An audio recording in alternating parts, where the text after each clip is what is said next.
জিবরিল আমিন এলো, সঙ্গে সঙ্গে একটা কালো চাদর পরে নিয়ে তাড়াতাড়ি ছুটে গিয়ে খাতুনের জান্নাতকে ডাক দিয়ে বলছেন, ফাতেমা জলদি এসো, ফাতেমা আমার কাছে এসো। খাতুনের জান্নাতকে ওই কম্বলের মধ্যে নিয়ে নিলেন। মাওলা আলী মুশকিল কুসাকে ডাক দিয়ে বলেন, এই আলী তাড়াতাড়ি এসো। আলীকে ওর মধ্যে নিয়ে নিল। হাসানকে ডাকলেন, হাসান তাড়াতাড়ি এসো। হাসানকে নিয়ে নিলেন। সঙ্গে সঙ্গে হুসেনকে ডাক দিলেন, আওয়াজ দিলেন, হুসাইন এসো। হুসেনও চলে এলো, এই কম্বলের মধ্যে চলে এলো। আল্লাহ রাসূল বলছেন, এরা হলো পাক পাঞ্জাতন। একটুখানি করে আমি টাচ দিয়ে যাব। এই পাক পাঞ্জাতন কারা? এই হলো পাক পাঞ্জাতন। একটা হলো নবী মুহাম্মদুর রাসূলুল্লাহ সাল্লাল্লাহু আলাইহি সাল্লাম, তাই না? দ্বিতীয় হলো মাওলা আলী মুশকিল কুসা, তৃতীয় হলো খাতুনে জান্নাত, চতুর্থ হলো ইমাম হাসান, আর পঞ্চম হলো ইমাম হুসেন। এই হলো পাক পাঞ্জাতন। বুঝলেন না? এই পাঁচের মধ্যে সব।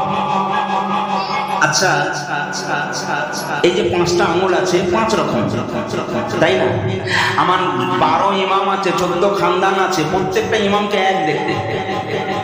হযরত ইমাম বাকির রাদিয়াল্লাহু তাআলা আনহুর দরবারে একজন লোক এসে বলছেন, আপনারা তো আলে রাসূল, আলে রাসূলদের আচার ব্যবহার মর্তবা আল্লাহ সব এক করেছে, তাই না? জোরে বলুন সুবহানাল্লাহ। সব এক। এইটাকে কাটলেও আপনার কষ্ট হবে, হবে না? হবে না? এইটাকে যদি কাটেন তাতেও কষ্ট হবে, এটাকে কাটলে কষ্ট হবে, এটাকে কাটলে তাহলে একটাও বাদ দেওয়া যাবে? এই পাঁচের মধ্যে একটাও বাদ দেওয়া যাবে? যাবে না। তো ইমাম বাকির রাদিয়াল্লাহু তাআলা দরবারে একজন এসে বলছেন, হুজুর আমার মনে একটা প্রশ্ন আছে। বলে, কি প্রশ্ন? বলছে, আপনারা তো আলে রাসূল, আপনাদের দেখতে এক, কথাবার্তা এক, চলন বলন এক, আচার ব্যবহার এক, দান খায়রাত সব এক। বলে, হ্যাঁ তো। বলছে, কিন্তু আপনাদের চেহারার তো কোনো মিল নেই। হাসানকে একরকম দেখতে, হোসেনকে একরকম দেখতে, আলীকে একরকম দেখতে, ফাতেমাকে একরকম দেখতে, নবীকে একরকম দেখতে, জয়নাল আবদিনকে একরকম দেখতে। বাকির রাদিয়াল্লাহু তাআলা বলছেন, শোন বেটা, তুই কোরআন পড়তে জানিস? বলে, জি হুজুর। ওযু করেছিস? ওযু করে আয়। ওযু করে এলেন। বলে, পাক কোরআনকে নিয়ে আয়। কোরআন নিয়ে আসা হলো। বলল, কোরআন খোল, কি লেখা আছে? বলে, হুজুর সূরা বাকারা। বলে, পাতা উল্টা কি লেখা আছে? বলে, সূরা নিসা। বলে, পাতা উল্টা কি লেখা আছে? বলে, হুজুর সূরা আল ইমরান। বলে, পাতা উল্টা কি লেখা আছে? বলে, হুজুর সূরা ইয়াসিন। বলে, পাতা উল্টা কি লেখা আছে? বলছে, হুজুর সূরা রহমান। বলে, পাতা উল্টা কি লেখা আছে? বলে, সূরা মুজাম্মিল। বলে, তারপরে কি লেখা আছে? বলে, সূরা কাউসার। বলে, তারপরে কি লেখা আছে? বলে, সূরা ইখলাস। তারপরে কি লেখা আছে? সূরা ফালাক। তারপরে কি লেখা আছে? সূরা নাস।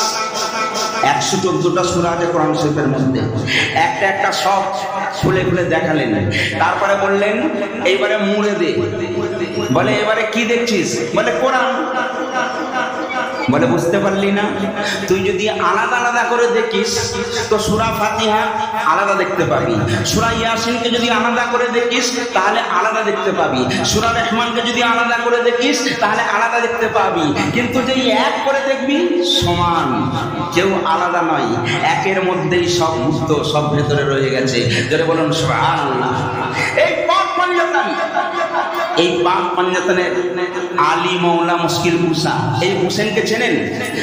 ফেরেশতা যাদের কদমে নিজেদের নুরি ডানা বিছিয়ে দেয় তাদেরকে তালেবে ইলম বলে।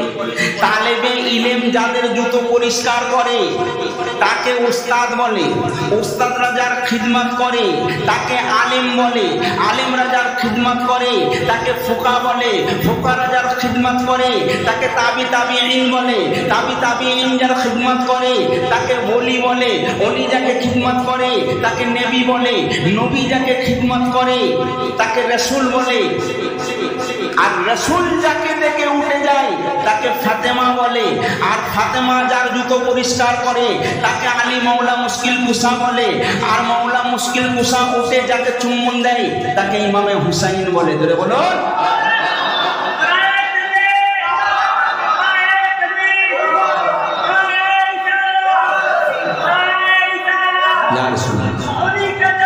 नहीं छोड़ेंगे, नहीं छोड़ेंगे। বাইরে আমার এইবারে দেখি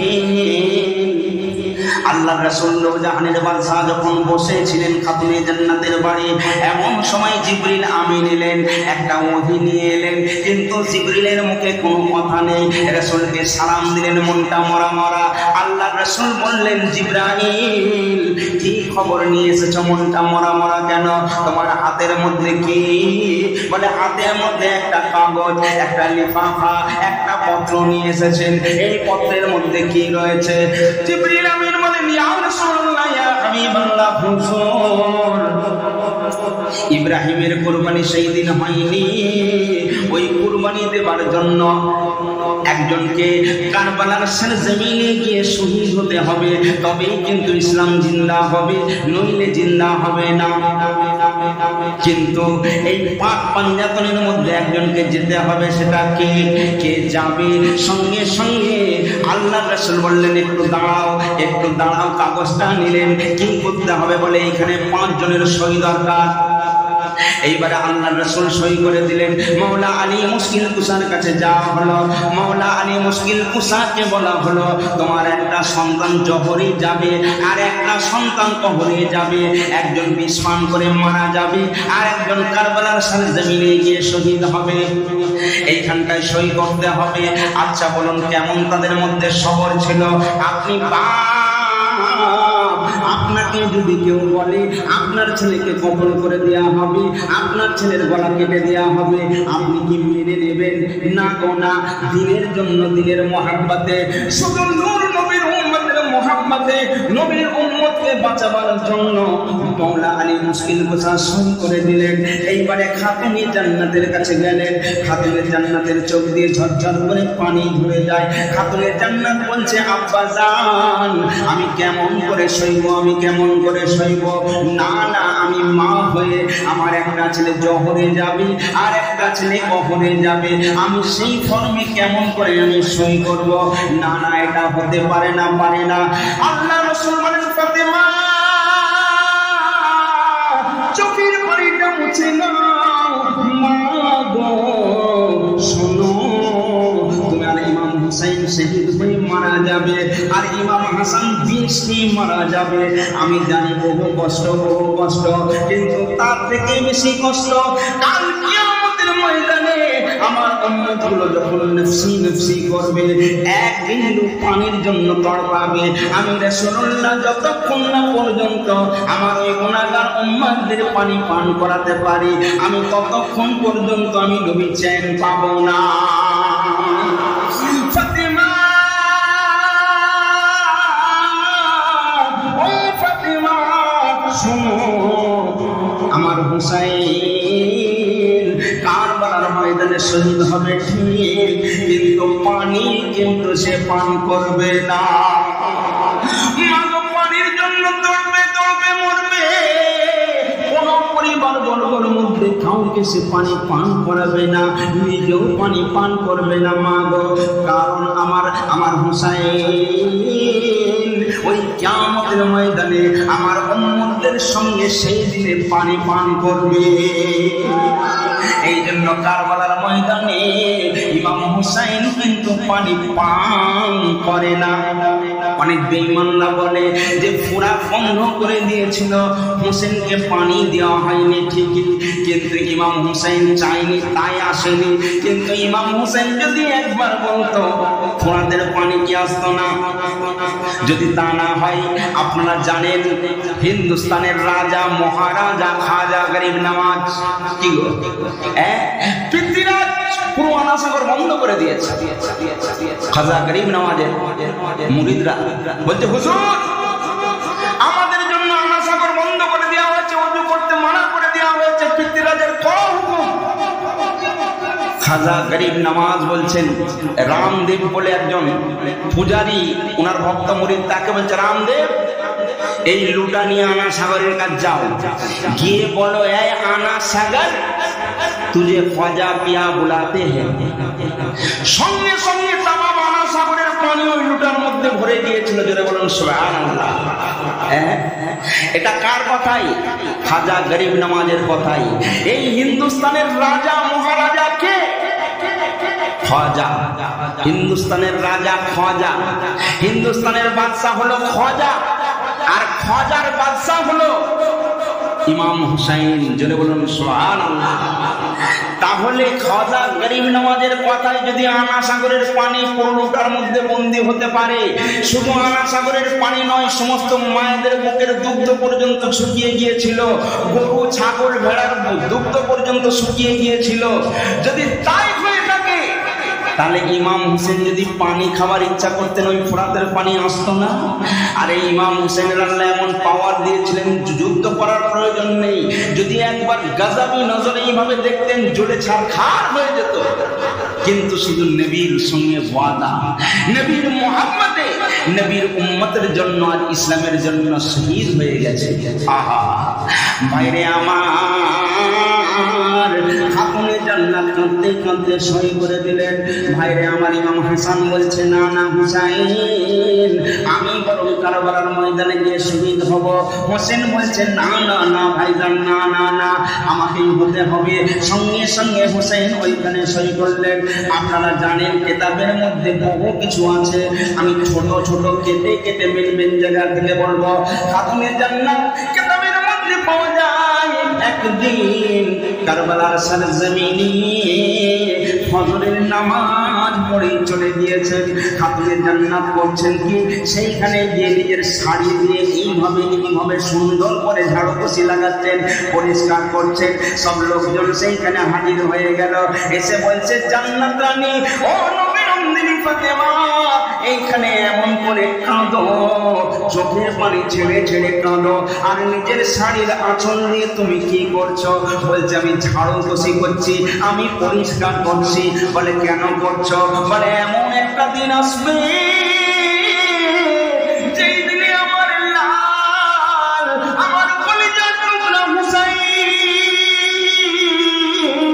এই কারবালার জমিনে শহীদ হয়ে যাবে, তার ঘরটাকে আলাদা করে দেওয়া হবে, আমার বাচ্চাকে টানতে টানতে নিয়ে যাওয়া হবে। এই জন্য আমি মা, আমি আগে থাকলে আমার এই কারবালার ময়দানটা আমি ঝাড়ু বসি করে রাখছি, যাতে আমার লালের গায়ে বিন্দু মাত্র কাপড় বালি না বিঁধতে পারে। এই হলো হুসাইন, ইনি হলেন হুসাইন। এই হাসান হোসেনের আল্লাহ কত বড় মর্যাদাবান করেছেন। ভাইরে, এই পাঁচের মধ্যেই সব। আপনি যদি আল্লাহর নামটা লেখেন 5 অক্ষরে পাবেন, আলিফ লাম লাম হে আল্লাহ। এই দেখুন আল্লাহর অক্ষর এলো না, এই হলো আল্লাহ। এই আল্লাহর মধ্যে পাক পাঞ্জাতন লুকায়িত। এই পাক পাঞ্জাতনকে যে একবার চিনে নিয়েছে তার ইহকাল এবং পরকাল দু জগতেই বেড়া পার হয়ে গিয়েছে। তো ইমাম হাসান হোসেন আল্লাহর রাসূল একদিন খাতুনে জান্নাতের বাড়ি গিয়েছেন। খাতুনে জান্নাতের বাড়ি যাবার পর হাসান হোসেন ছুটে এসেছেন, নানার কোলে বসেছেন। আমার নবী দো জাহানের বাদশা হাসান হোসেনকে কোলে নিয়ে দুই ভাইকে চট চট করে চুম্বন দেয়। এমন সময় দুই নামাজা বলছেন, নানা জানকে নানা জান গো, ও নানা জান, সবাই ভ্রমণ করতে যায়, ঘুরতে যাই, বেড়াতে যায়। নানা জান, আমরা তো ভাই সব করেছি, আপনার সঙ্গে ভ্রমণ করতে যাব। আমার নবী দো জাহানের বাদশা নাতিদের কত মহাব্বত করতো, ভালোবাসতো। দেখেন খাতুনে জান্নাতকে ডেকে বলছেন, বেটি ফাতেমা, আমার হাসান হোসেনের মনে সাহস, ওর নানার সঙ্গে বেড়াতে যাবে, যাও তুমি তাড়াতাড়ি করে দুই ভাইকে সুন্দর করে গোসল করিয়ে দাও। খাতুনে জান্নাত হাসানকে ডাকলেন। এক বগলে হাসান, এক বগলে হোসেন। মা দুই সন্তানকে হেঁটে হেঁটে নিয়ে যাচ্ছে, চলো গোসল দেব। যেতে যেতে হোসেন বলছে, আম্মা জান, আপনি কিন্তু প্রথম গোসলটা আমায় দেবেন। হাসান বলছে, কেন হোসেন, প্রথম গোসল তোমায় কেন দেবে? হোসেন বলছে, হাসান আমি বড় না, তাহলে বড়কে আগে দেওয়া উচিত। হাসান বলছে, বোকার মতো কথা বলছে, দেখো মা, আরে বড় তো আমি, বড়কে যদি প্রথমে গোসল দেওয়া হয় তাহলে আমি বড়, আমার গোসল দেওয়া হবে। হাসান বলছে, না আমাকে দিতে হবে। হোসেন বলছে, আমায় দিতে হবে। আম্মা জান চিন্তা করলেন, আল্লাহ আমি এখন করব তো কি করব, যদি হাসানকে আগে গোসল দেওয়া হয়। হোসেনের মনে কষ্ট হবে। আর হোসেনেরকে যদি আগে গোসল দেওয়া হয় হাসানের মনে কষ্ট হবে, না না আমি মা হইতে পারবো না। খাতুনে জান্নাত আল্লাহ পাকের দরবারে ফরিয়াদ করলেন, আহা আমার হাসান হোসেনের আল্লাহ কি মর্যাদা দিয়েছেন। আল্লাহ পাক বলেছেন আমার হাসান হোসেন যদি আমার সারা খোদাই যায় আমি আল্লাহ ওদের নামে লিখে দেবো। জোরে বলুন না সুবহানাল্লাহ। কি ঘটনা ঘটছে? খাতুনে জান্নাত বলছেন ফাতেমা বলে দুজন দুই পাশে যাও,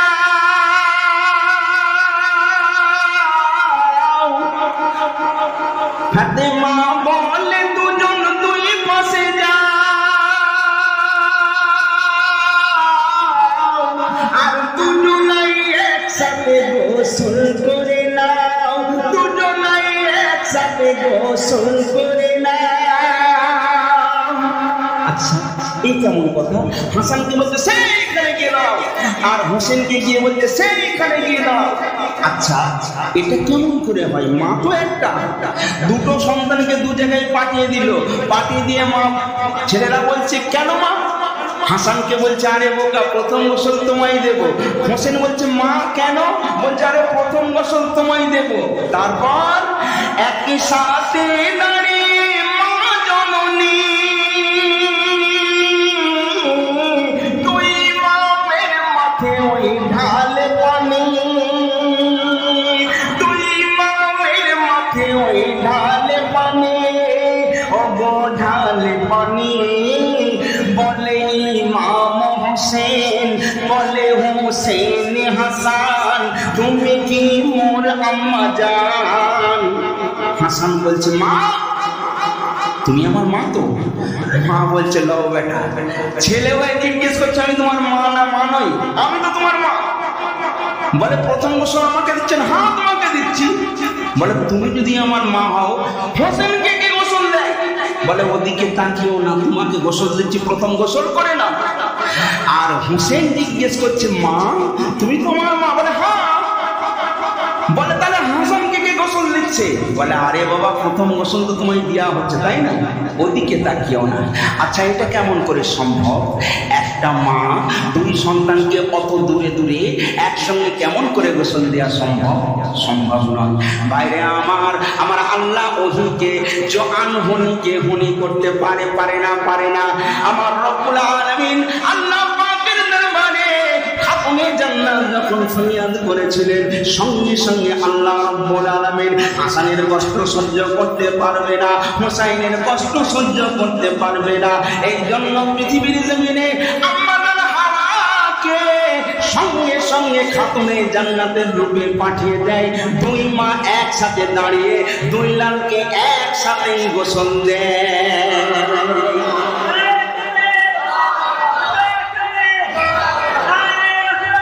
ইয়া রাসূলুল্লাহ ভাইরে আমার পৃথিবীর জমিনে আল্লাহ দুটো নারীকে এত সুন্দর করে সৃষ্টি করেছে, এত সুন্দর রূপে আর কাউকে সৃষ্টি করেনি। একটা হলো খাতুনে জান্নাত ফাতেমা তুজ-জোহরা রাদিয়াল্লাহু তাআলা আনহা, আর একটা হলো আম্মাজান হাওয়া রাদিয়াল্লাহু তাআলা আনহা। আর পুরুষদের মধ্যে আল্লাহ তিনজনকে এত সুন্দর করে সৃষ্টি করেছেন, এত সুন্দর করে আর কাউকে সৃষ্টি করেননি। এক নম্বর হলো আপনার আমার নবী জনাবে মুহাম্মদুর রাসূলুল্লাহ বলুন না সাল্লাল্লাহু আলাইহি ওয়াসাল্লাম। দ্বিতীয় জন হলেন আব্বাজান বাপ আদম সফিউল্লাহ, আর তৃতীয় নম্বর হলো নবী ইউসুফ আলাইহিস সালাতু ওয়াস সালাম। এই তিনজনকে তো চার গোসল হয়ে গেল। এইবারে আল্লাহর নবী দো জাহানের বাদশাহ দুই নাতিকে নিয়ে ঘুরতে বার হয়েছেন। অনেক জঙ্গল ঘুরছেন, বাগান ঘুরছেন, সুন্দর সুন্দর গার্ডেন ঘুরছেন। ঘুরতে ঘুরতে দুই নাতির হাত ধরে ধরে ঘুরছেন। আল্লাহর রাসূলকে এমন সময় হুসেইন বলছে আমরা মামুলি লোকের নাতি নই, আমরা হলাম দো জাহানের বাদশার নাতি। নানা জান, ও নানা জান, একটু যদি সওয়ারি পেতাম, হেঁটে হেঁটে আর ঘুরতে ভালো লাগে না, কোথায় আমরা সওয়ারি পাবো? রাসূল বলেন আমার হাসান হোসেন দুঃখ করো না, কষ্ট করো না, কে বলেছে সওয়ারি নেই? আজকে আমি তো জাহানের বাদশা, তোমাদের নানা জান, আমি আজকের জন্য তোমাদের জন্য সওয়ার হয়ে গেলাম। আল্লাহ রাসূল এইবারে হামাগুড়ি দেয়। আচ্ছা বলুন, নবীকে মামুলি ভাববেন না, কারণ আল্লাহ পাক এই নবীকে সৃষ্টি না করলে কোন কায়নাত কিছু সৃষ্টি করতেন না। আল্লাহ নবীর পিঠে মুখের নবুয়ত রাখা ছিল, এই নবুয়তটা মামুলি ব্যাপার নয়। আজকে পিঠের মধ্যে মুখের নবুয়ত আর আল্লাহ রাসূল দুই ইমামকে, একদিকে হাসান একদিকে হুসাইন, নবীর পিঠের মধ্যে উঠে আর নবী পাক আমার হামাগুড়ি দেয়। এইবারে হুসাইন বলছে, সওয়ার এত কেন আস্তে আস্তে চলে, একটু জোরে চললে ভালো হয়। নবী বলছে, ঠিক আছে, একটু জোরে জোরে যাই। এমন সময় রব্বুল আলামিন আল্লাহ বলে, জিবরাইল রে, ও জিবরাইল, আমি আল্লাহ যাকে সৃষ্টি না করলে কোন কায়নাত সৃষ্টি করতাম না। আজকে সেই আমার হাবিবুল্লাহ, আমার রাসূলুল্লাহ তার নামাজ আবদার রাখতে গিয়ে আজকে দেখো সওয়ার হয়ে নাপিতের পিঠের মধ্যে নিয়ে ঘুরছে। এইবারে হাসান হোসেন কি করে দেখো। হাসান হোসেন বলছেন, নানা যান, ও নানা যান, আপনি যে জোরে জোরে যাচ্ছেন, আমরা যদি পড়ে যাই, সওয়ারির পিঠে উঠলে তার লাগাম থাকে, আপনার লাগাম কোথায়? আল্লাহ রাসূলের কামল কাঁধের মধ্যে, গলার মধ্যে একটা রুমাল ছিল, এইভাবে দুই ভাইকে দিয়ে দিল। দুই ভাই দুটো নাও ভাইরে আমার। এইবারে হাসান হোসেন যখন ওইভাবে চড়ে, রাসূল যখন ওই মরু পানির উপর দিয়ে হামাগুড়ি দেয়, একজন নয়, দুজন নয়, হাজার হাজার সাহাবী হুজুররা চারিদিকে ঘিরে আল্লাহ রাসূলের কাছে এসে কেঁদে কেঁদে বলেন, ইয়া রাসূলুল্লাহ, ইয়া হাবিবাল্লাহ, হুজুর, ইয়া রাসূলুল্লাহ, আপনার কদমে আমাদের মা বাপের জান কুরবান হয়ে যাক। ইয়া রাসূলুল্লাহ, ইয়া হাবিবাল্লাহ, হুজুর, আমরা সব সহ্য করতে পারবো, কিন্তু আপনার সামান্য পশমের মধ্যে যদি বিন্দু আঘাত লাগে, আমরা কিন্তু সহ্য করতে পারবো না। বলে কেন?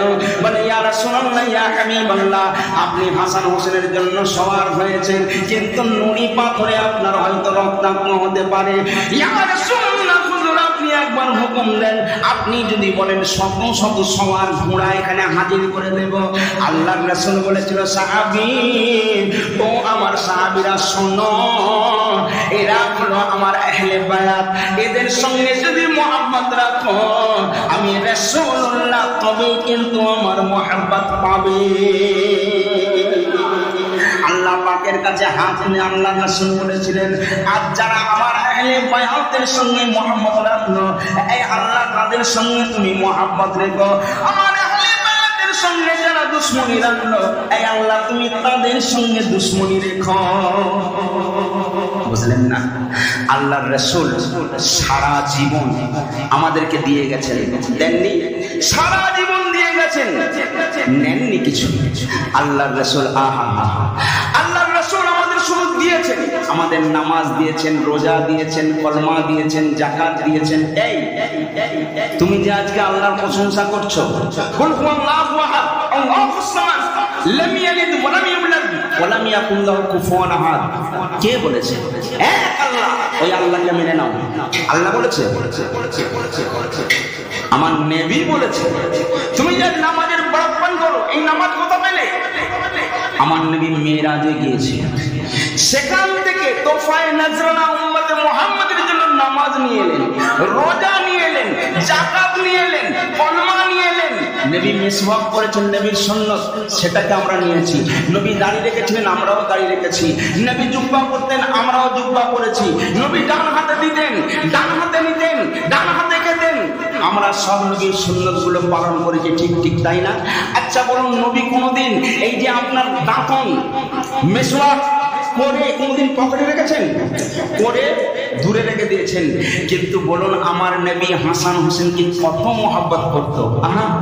শুধু চুমতো না, এমন কোন জায়গা নেই যেখানে আমার নবীর চুম্বন নেই। শুধু তাই নয়, আমার নবী হাসান হোসেনকে কোলে নিয়ে শুনতেন। সাহাবী হুজুররা জিজ্ঞেস করছেন, ইয়া রাসূলুল্লাহ, ইয়া হাবিবাল্লাহ, আপনি চুম্বন করেন এটা বুঝলাম, কিন্তু শুনতে থাকেন কেন? আল্লাহর রাসূল বলছেন, হে আমার সাহাবী, তোমরা কি জানো না আমার হাসান হোসেন হলো জান্নাতের জওয়ান যুবকদের সরদার।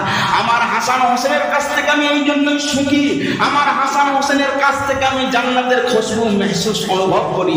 জোরে বলুন সুবহানাল্লাহ। এই হাসান হোসেনের আল্লাহর রাসূল বললেন যে আমি তোমাদের থেকে সারা জীবন তোমাদের দিয়েছি, আজকে শুধু একটা জিনিস চাই, সেটা হলো কি, আমার আলের মোহাব্বত আমাকে দাও, আমার হাসান হোসেনের মোহাব্বত আমাকে দাও। আচ্ছা বলুন, আজকে আমরা নামাজ নিলাম, রোজা নিলাম, যত রকম সুন্নত সব নিলাম, কিন্তু নবী যাকে জানের থেকে বেশি মোহাব্বত করত, আজকে তাকেই ছেড়ে দিয়েছি। আপনারা জানেন বিদায়ী ভাষণে আল্লাহর রাসূল যেদিন দুনিয়া ছেড়ে চলে যাবেন সেদিনে কি বলেছিলেন? সমস্ত সাহাবী হুজুররা যখন কাঁদছেন, ইয়া রাসূলুল্লাহ, ইয়া হাবিবাল্লাহ, আজকে আমরা তো এতিম হয়ে যাব, আমার কি নিয়ে থাকবো? আল্লাহর রাসূল বলছে, আমি কিন্তু তোমাদেরকে একা একা ছেড়ে যাচ্ছি না, আমি তোমাদের জন্য দুটো জিনিস রেখে যাচ্ছি। কি বলুন তো? আল্লাহর রাসূল বলছেন দুটো জিনিস, একটা হলো আল্লাহর কোরআন, আর একটা হলো আমার আহলে বায়াত। যারা বলে হাদিস আর কোরআনকে যেটা মিথ্যে কথা, কোনো হাদিস কোরআনে নেই। আল্লাহর রাসূল সহিহ হাদিস থেকে বলছি, আল্লাহর রাসূল বলছেন তোমাদের জন্য দুটো জিনিস রেখে যাচ্ছি, একটা হলো আল্লাহর কোরআন আর একটা হলো আমার আহলে বায়াত। এদেরকে স্মরণ করবে, এদেরকে অনুসরণ করবে, যতদিন এদেরকে বুকের মধ্যে আঁকড়ে জাপটে ধরে থাকতে পারবে, কেউ কোনোদিন তোমাদের গমহীন করতে পারবে না, কেউ তোমাদের পরাস্ত করতে পারবে না, কেউ তোমাদের লাঞ্ছিত করতে পারবে না। আজকে বলুন, মুসলমান পদে পদে লাঞ্ছিত, ঘৃণিত, পদদলিত, তার কারণটা কি? এই কারণটা কোনোদিন খুঁজেছেন? মুসলমান তো বাদশার জাত, কি গো, মুসলমান দিতে জানে নিতে জানে না, মুসলমান হচ্ছে দাতা, কিন্তু আর মুসলমানদের স্থান কোথায়? এখন দাঁড়িয়ালাদের বলে সন্ত্রাস, বলে না? বলে না? দেখবেন আমি কলকাতায় গিয়ে দেখেছি, এয়ারপোর্টে একদিন আমার প্রোগ্রাম ছিল দিল্লি, আমি গিয়েছি এয়ারপোর্টে, তো আমাকে চেক করার জন্য আমি বললাম, ভাই আমায় চেক করছেন কেন? বলে ডোন্ট মাইন্ড, দাঁড়িয়ালাদের দেখলেই আমরা চেক করি। তার মানে দাঁড়িয়ে আছে, ওই জন্য মনে করছি এনার মধ্যে যদি কিছু থাকে, আর সাধারণ লোককে চেক করছে না বলে আমাদের মনটা খুব ভালো, দাঁড়িয়ালাদের মধ্যে বহু গন্ডগোল আছে। তার কারণ এই দাঁড়িয়েকে আমরা ইজ্জতে রাখতে পেরেছি। কি গো, আজকে আমরা নামধারী মুসলমান হয়ে গেছি, যাকে ধরে রাখার কথা বলা হচ্ছে তাকে আজ আমরা ছেড়ে দিয়েছি, আর যাকে অত গুরুত্ব দেওয়া হয় না তাকে নিয়েই পড়ে আছে। আসলকে ছেড়ে দিয়ে আমরা নকলকে নিয়ে বেশি টানাটানি করছি। সাইয়েদেরকে কি মর্যাদা, আর সেই সাইয়েদের খুনকেই আমরা অস্বীকার করি, তাই না? ইমাম হুসাইনকে যে মেরেছিল কারবালার ময়দানে, হর হর মহাদেবের নানা বর্ণওয়ালা কেউ ছিল না, জয় শ্রীরাম বর্ণওয়ালা কোনো হিন্দু ছিল না, কোনো ঈসাই ছিল না, কোনো শিখ ছিল না, কোনো খ্রিস্টান ছিল না, বরং কারবালার সরজমিনে যারা নবীর নওয়াসাকে, ইমাম হোসেনকে কতলে আম করেছিল, তারা কে ছিল? কোরআনে হাফেজ, কে ছিল মৌলভী, কেউ ছিল মাওলানা। তারা নবীর কোরআন, আল্লাহর কোরআন পড়ে পড়ে ইমাম হোসেনকে আল্লাহু আকবার বলে তারা জবাই করেছে। অথচ যে নবী বললেন যে তামাম উম্মতের জওয়ান যুবকদের সরদার হলো আমার হাসান হোসেন, আর তামাম পৃথিবীর যত নারী আছে প্রত্যেকটা নারীদের জান্নাতি রমণীদের সরদারিনী হলেন আমার বেটি ফাতেমা খাতুনে জান্নাত। আর যারা মেরেছিল তারা কারা? শুধু ইজিদ ছিল না, ইজিদের অনেক বংশ ছিল। আজও এজিদের বংশ বিস্তার হয়েছে। কি গো, বিস্তার হয়নি? এটা থাকবে, কিয়ামত পর্যন্ত থাকবে। হক আর বাতিল, সেই সময় নামাজ হয়েছিল, একদিকে ৭২-এর জামাত আর একদিকে ৭২,০০০-এর জামাত, একদিকে এজিদের জামাত, একদিকে হোসেনের জামাত, একটা হক একটা বাতিল। দেখবেন হকের সংখ্যা সবসময় কম হয়। কারবালার ময়দানে ইমাম হোসেন ৭২ জনকে নিয়ে গিয়েছিলেন, তাই না? আর বেঈমানদের দল সংখ্যা ছিল খুব ভারী, সেদিনও ভারী ছিল, আজও ভারী আছে। শয়তানের পাল্লা সর্বদাই ভারী, কিন্তু হক, তবে হকের অনেক মূল্য আছে। দেখবেন চকচক করলে শোনা হয় না, যে সমস্ত গিল্ডি এত এত জিনিস, ঘর ভর্তি গিল্ডির জিনিস আছে, তার দাম হলো ৫,০০০ টাকা। আজ যদি আপনার কাছে ৫ ভরি সোনা থাকে, কি গো, ৫০,০০০ টাকা ভরি মানে ২.৫ লাখ, তাহলে চকচক যত করুক কিন্তু সোনা নয়। কাজে যে ওর দাম নেই, যে আসল সোনা তার অনেক দাম, তাই না? তাহলে এদিকে ৭২,০০০ আর এদিকে মাত্র ৭২ জন। কিন্তু আল্লাহ পাক বললেন যে হক পথে আছে তার সাথে আমি আছি। আর যে এজিদের দলে দাঁড়ালো সে হলো বাতিল, যে ইমাম হুসেন পাকের দলে দাঁড়ালো সে হলো জান্নাতি। জোরে বলুন সুবহানাল্লাহ। হ্যাঁ, তাহলে কখনো ছিল কম, এখনো ছিল কম, কিয়ামত পর্যন্ত কম থাকবে, কারণ ভালোর সংখ্যা খুব কম হয়। এখন সব ভরে গেছে, সব ভরে গেছে, সব নকলে ভরে গেছে। আপনি জানেন বাদশাহ সুলাইমান আলাইহিস সালাম, বাদশাহ সুলাইমান আলাইহিস সালাম কে আল্লাহ এমন পাওয়ার দিয়েছিলেন, এমন শক্তি দান করেছিলেন, শুধু পিঁপড়ে নয়, মানে পিঁপড়ে, পশু, পক্ষী সবাই তার সঙ্গে কথা বলতো, সবাই। তো সেই জামানায় দুটো পাখি, একটা পাখির নাম সুখ আর একটা পাখির নাম সারি। সুখ সারি হলো স্বামী স্ত্রী, সারি হলো মেয়ে আর সুখ হলো বেটা ছেলে। দুই স্বামী স্ত্রীতে ঝিলের চূড়ায় খেলা করছে। এমন সময় দেখতে পেয়েছে বিরাট বড় একটা দরবেশ আসছে, তার ইয়া বড় পিরহান, মাথায় কপালে ইয়া বড় কালো ঘাট পড়ে গেছে, মানে নামাজ পড়ে কপালে কালো ঘাট পড়ে গেছে, হাতে বিরাট বড় আশা বাড়ি, একটা তসবিহ বড় দানা নিয়ে ইল্লাল্লাহ ইল্লাল্লাহ ইল্লাল্লাহ জিকির করতে করতে আসছে। বুঝতে পেরেছেন? এইবারে সারি তার স্বামীকে বলছে শুন, তাড়াতাড়ি উড়ে পালাই চলো। বলে কেন? বলে ওই যে মানুষটা আসছে না, ও বড় বেঈমান, ও নামধারী ইনসান, কিন্তু ওর ভেতরে শয়তানের ছড়িয়ে আছে। তখন সুখ বলছে তোমরা মেয়ে ছেলে, তোমরা কি বোঝো? তোমাদের জ্ঞান গর্ব খুব কম, তুমি জানো না এনারা হলো বিরাট বড় আল্লাহওয়ালা।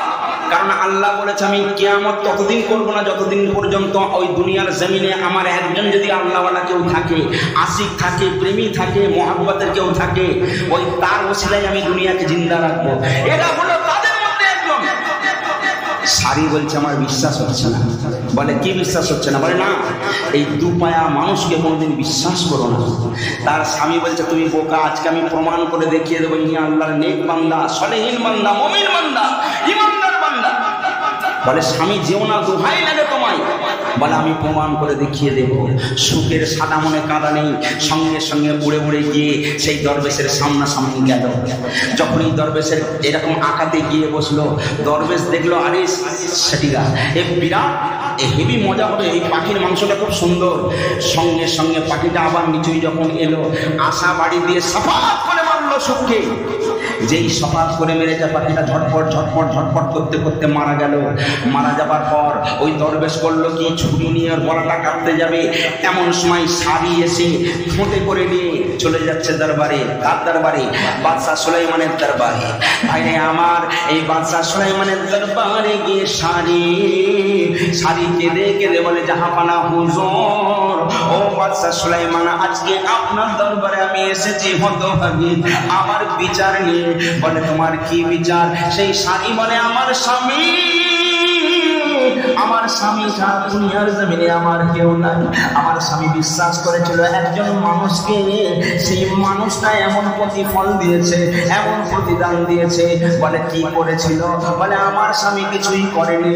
ওই দরবেশের সামনে যেই গিয়েছিল দরবেশকে সালাম দেবার জন্য, দরবেশের তো সেই জ্ঞান নেই তার আওয়াজ বোঝার, সালাম বোঝার। দরবেশ সঙ্গে সঙ্গে বিনা অন্যায় বিনা অপরাধে আমার স্বামীকে মেরে দিয়েছে। হুজুর, আল্লাহ আপনাকে পয়গম্বরী দিয়েছেন, আপনাকে বাদশাহী দিয়েছেন, তাই আপনার কাছে বিচার নিয়ে আমি এসেছি।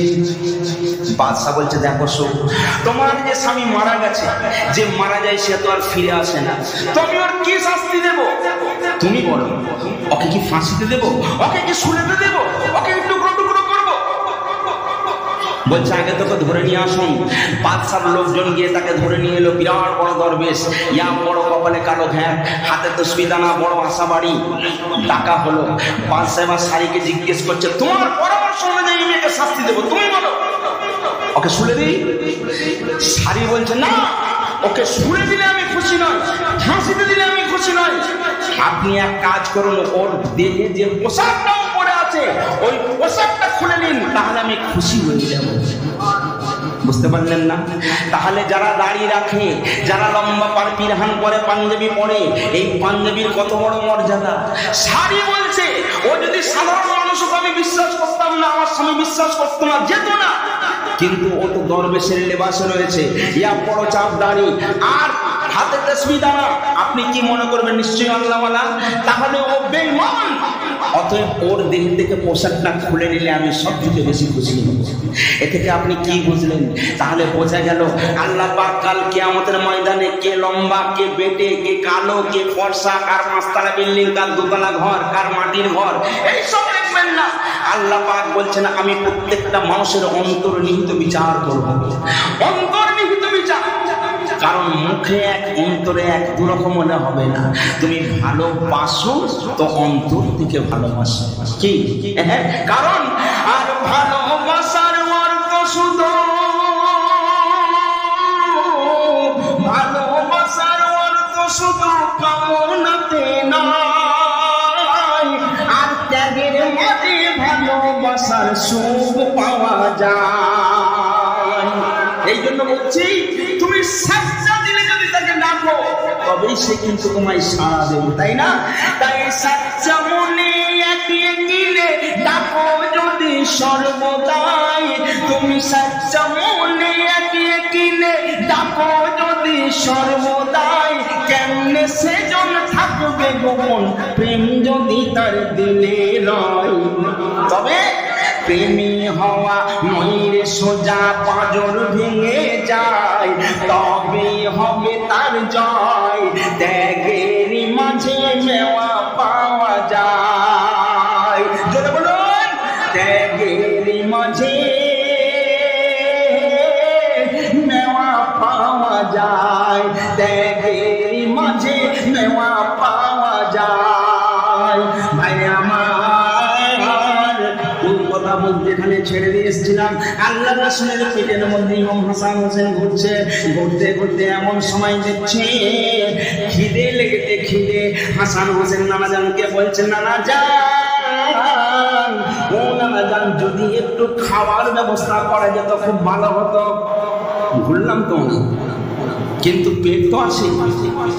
নানাজানকে বলছে, নানা জান, ওই যে খেজুর গাছ রয়েছে, ওই খেজুর গাছের ফল আমরা পেড়ে খাবো।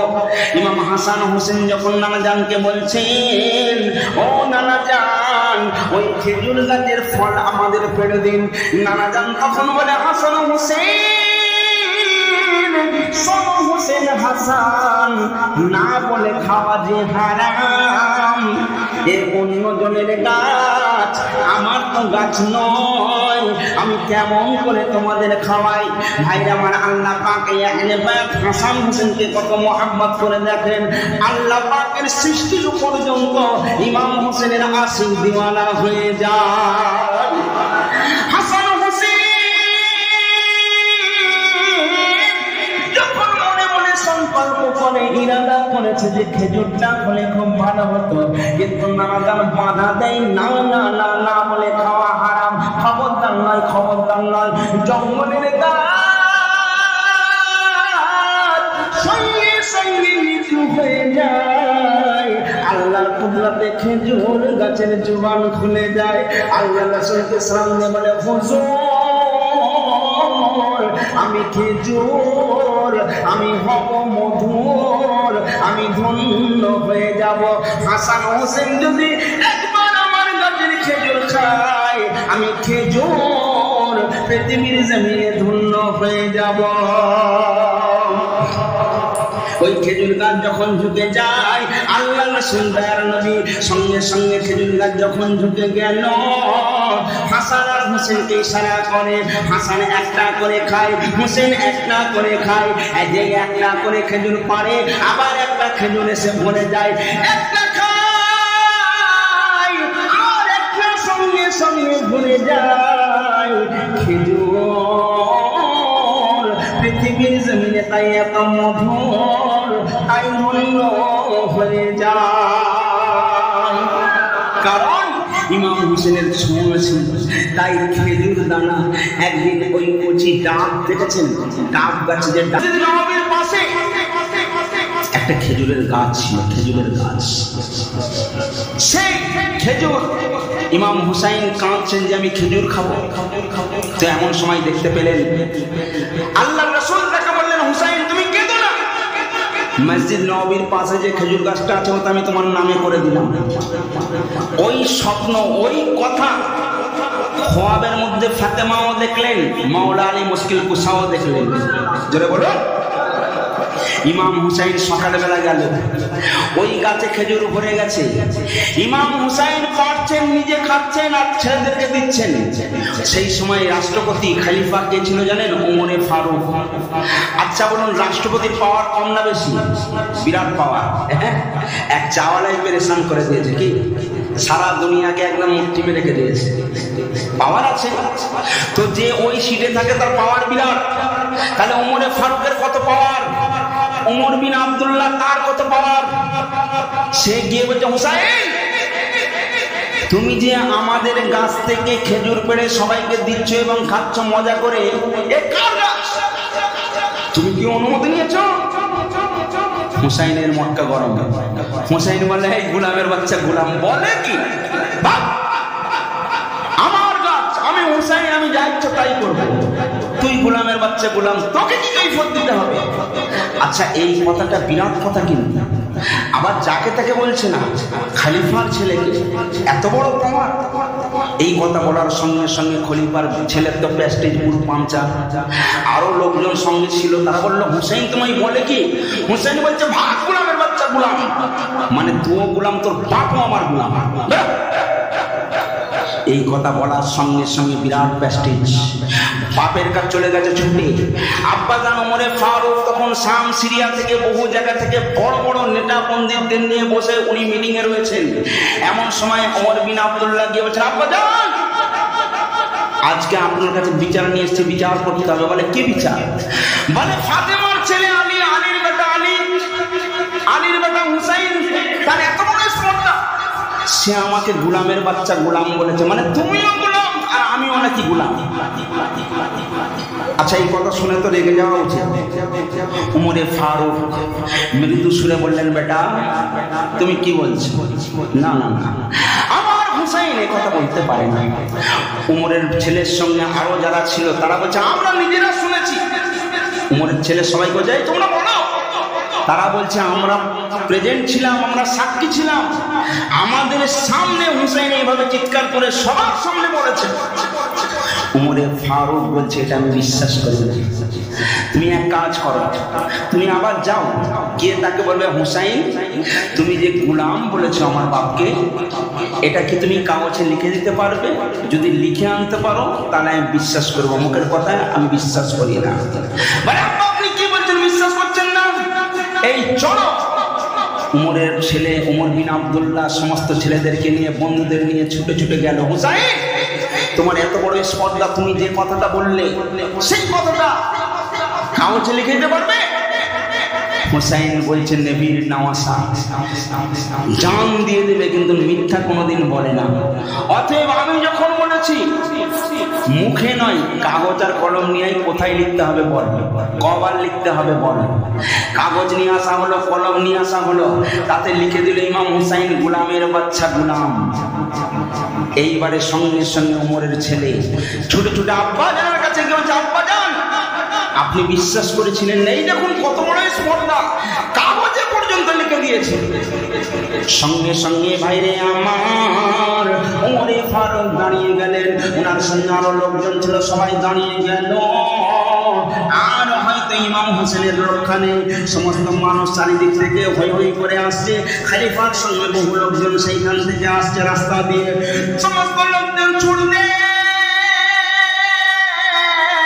কিছু কিছু লোক হুসেনের চাকনেওয়ালা তারা গিয়ে বলছে, হুসাইন আর তোমার লক্ষ্যে নেই, তুমি খলিফার ছেলেকে গোলাম বলেছ, তার বাপকেও গোলাম বলেছ, এত বড় কথা তুমি বলেছ, যাও যাও এখান থেকে তুমি চলে যাও, নইলে তোমার লক্ষ্যে নেই। ইমাম হুসাইন বলছেন, আমি এক আল্লাহ ছাড়া আর কাউকে ভয় করি না, কোনো ব্যাপার নেই, কোনো ব্যাপার নেই। ইমাম হুসাইন সেইখানে দাঁড়িয়ে রইল, সমস্ত লোকজন চারিদিকে ঘিরে রয়েছে। এইবারে খলিফা আস্তে আস্তে গান করে সেইখান থেকে আসছে, সমস্ত লোকজন আসছে, চিন্তা করছে ইমাম হোসেনের আজকে আর রক্ষা নাই, ইমাম হুসাইন খেলছে, খেলায় মগ্ন রয়েছে। লোকে হয়তো ভেবেছে নিশ্চয়ই ওকে জেল জরিমানা করবার জন্য হয়তো রেগে আসছে, কিন্তু আশ্চর্য ব্যাপার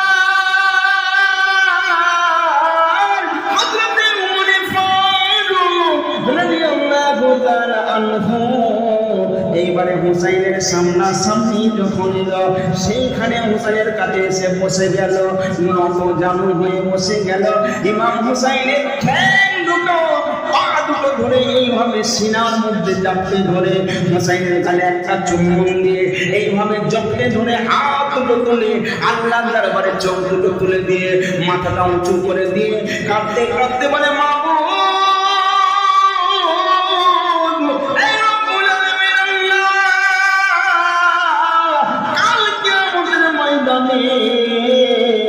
যদি আমার কোনো নেক আমল তোমার পছন্দ না হয়ে থাকে আমার কোনো অসুবিধা নেই, এই রব্বুল আলামিন আল্লাহ তুমি সাক্ষী রয়ে যাও, সাক্ষী রয়ে যাও। আজকে হযরতে হুসাইন আমি ওমর আমার নামটা আর গোলামীর খাতাতে শামিল করে নিয়েছে।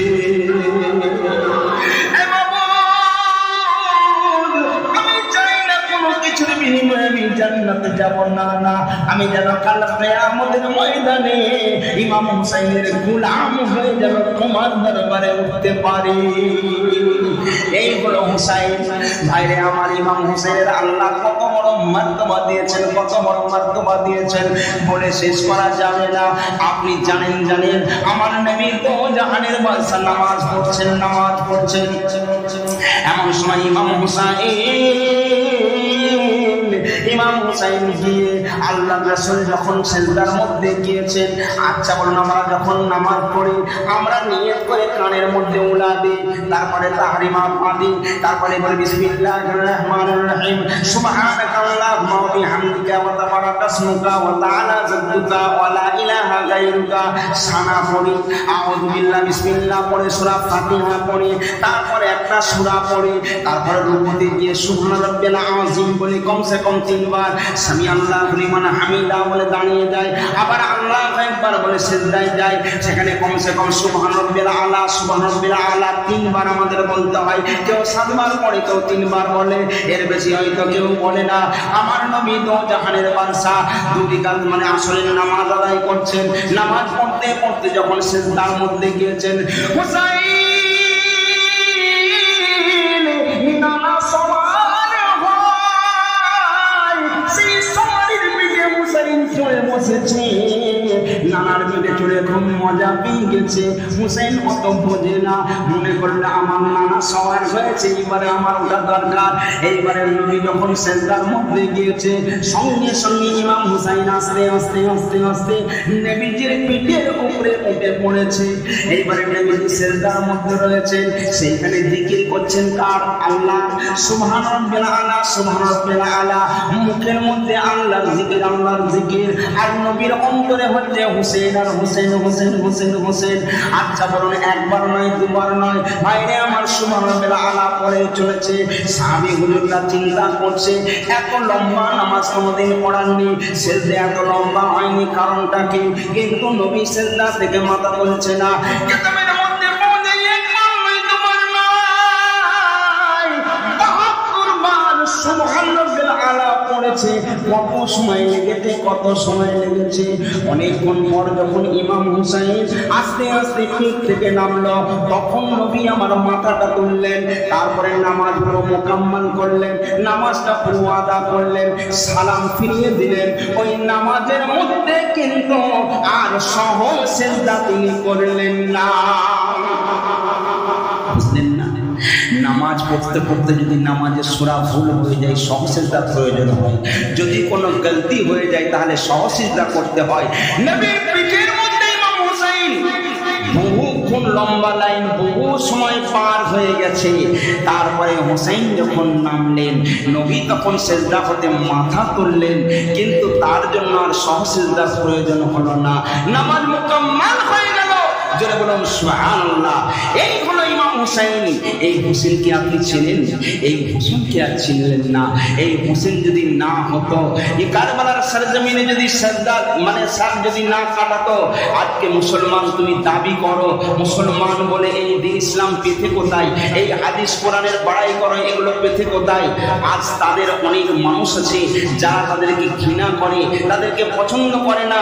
আসলে নামাসা এই আহলে বায়াত পাক পাঞ্জাব তনবীরা চেনে না, কারণ পাক পাঞ্জাতনকে যদি আপনি না চিনতে পারেন আপনার কোনো নামাজও কবুল হবে না। জোরে বলো এখন দুরূদ শরীফ, আল্লাহুম্মা সাল্লি আলা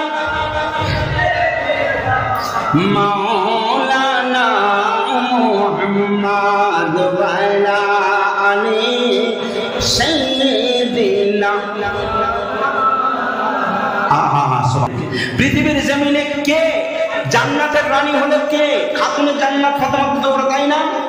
এই কথাটাই আমি হাদিসের মাধ্যমে বলছি, শোনেন।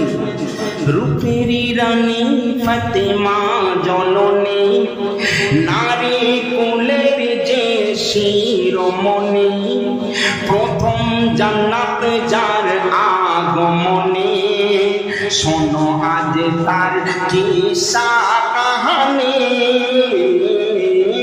রূপেরই রানী ফাতেমা জননী,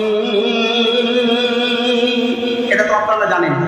আমার নবী একদিন সমস্ত সাহাবীদের নিয়ে বসে আছেন, ঠিক এই প্রশ্ন, তোমরা কাকে বেশি ভালোবাসো? সাহাবীরা বলছে, হুজুর আমাদের বিবি আমাদের জানের জান, প্রাণের প্রাণ। তো সঙ্গে সঙ্গে নবীর সর্বপ্রথম সাহাবী, মানে সবচেয়ে সেরা সাহাবী হযরত আবু বকর, উনি উঠলেন, কি বলছে দেখুন।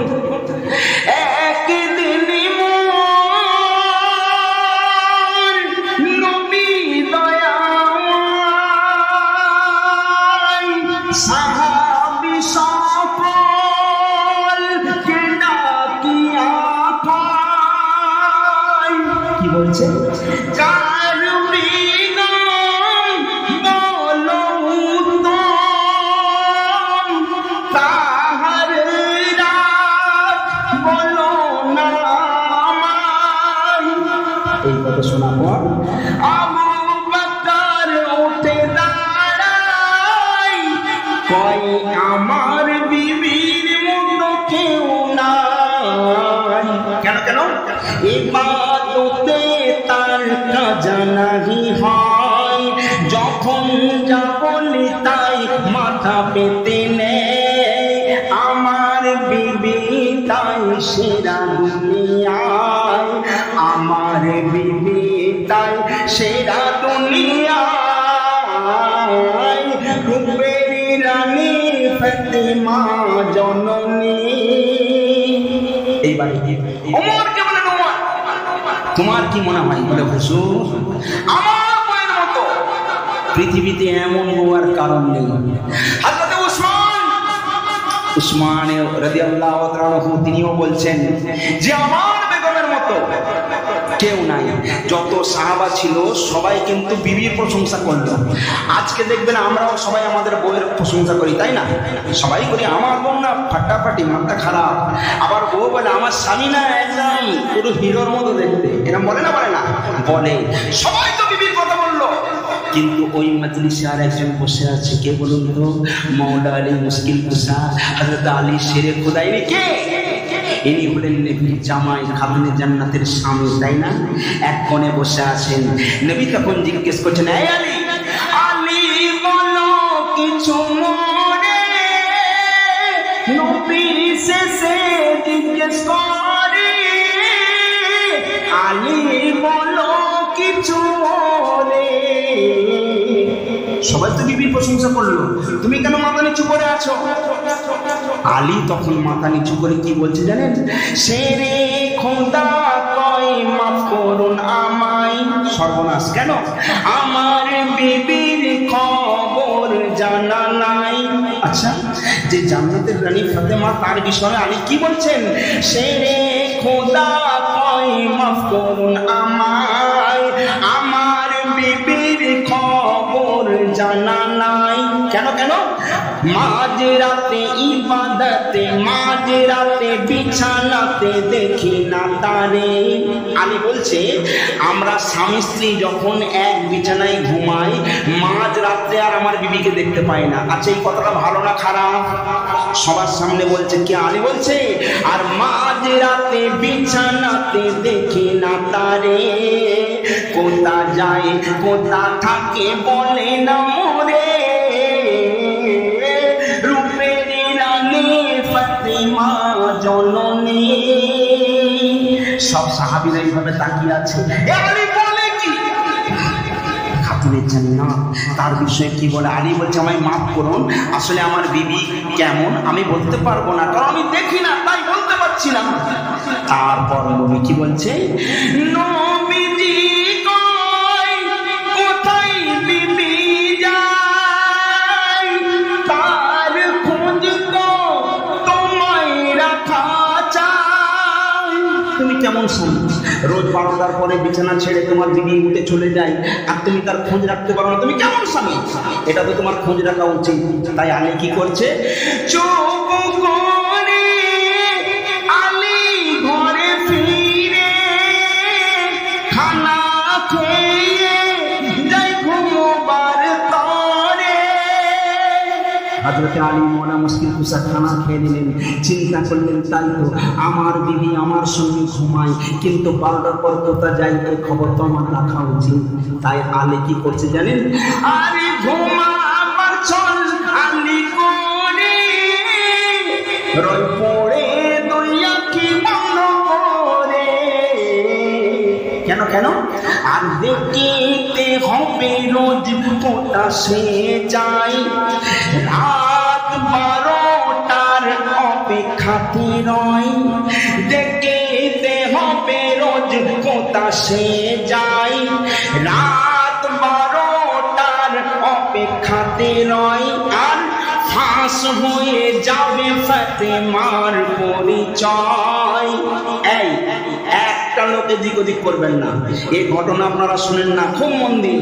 আলী ভাবছে আজ ফাঁস হয়ে যাবে ফাতেমার পরিচয়। এই পুণ্যে আলী দেখো জেগে রয়, রূপেরই রানী ফাতেমা জননী। এইবার দেখুন নিশুতি হয়ে গেল, সবাই ঘুমোচ্ছে, পুরো রাত নিশুতি, পশু পক্ষী সবাই ঘুমিয়ে গেছে, কেউ জেগে নেই। ঢং ঢং করে 12টার ঘন্টি বেজে গেল। খাতুনে জান্নাত আলীর কাছে দেখলেন তার স্বামী কি ঘুমাচ্ছে, এমন সময় দেখলেন শেরে খোদা ঘুমাচ্ছেন। আসলে আলী ঘুমাচ্ছেন না, আলী তো ঘুমবার ছল করে পড়ে আছেন। 12টা বেজে গেল। তারপরে খাতুনে জান্নাত আস্তে আস্তে উঠলেন, ওঠার পর কি করলেন? 12টার পরে উঠে পড়ে ধীরে ধীরে গেল বাহিরে। স্বামীর গায়ে আস্তে করে চাদরটা ঢাকা দিয়ে দিল, তারপরে আস্তে আস্তে টুকটুক টুকটুক করে পার হয়ে যাচ্ছে। আলীও জেগেছিলেন তো, তাই না? উনিও আস্তে আস্তে খাতুনে জান্নাতের পেছনে পেছনে গেল। খাতুনে জান্নাত যখন দরজার কাছে গেল, কি দেখতে পেল? দেখে আসিল আর ফাতেমা চড়ে তাতে বসিল।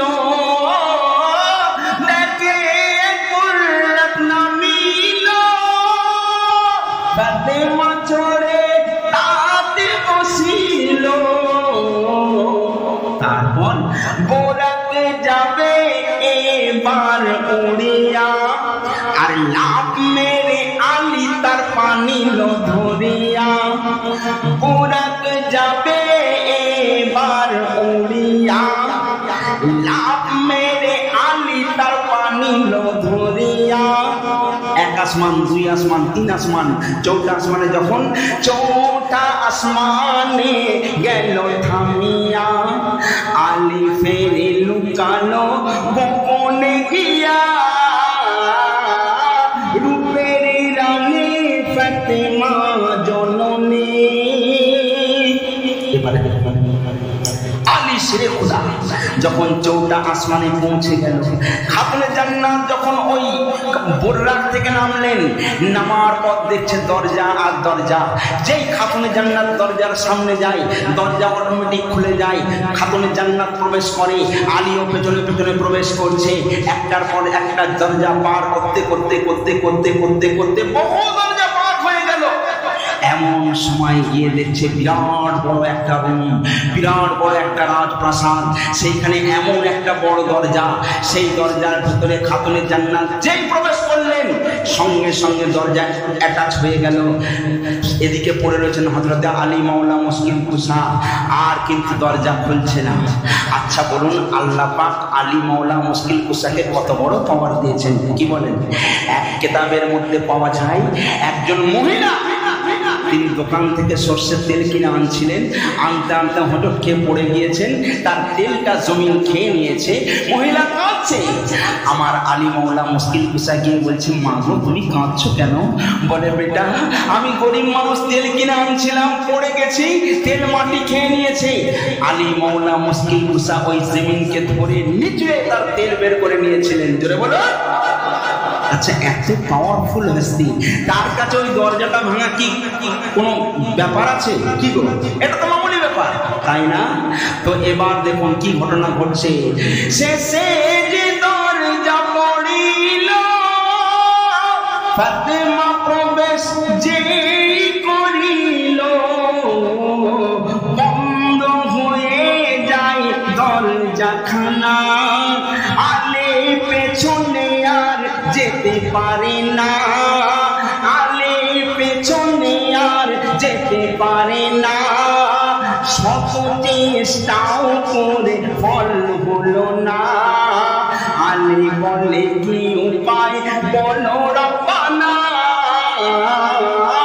রূপের রানী ফাতেমা জননী।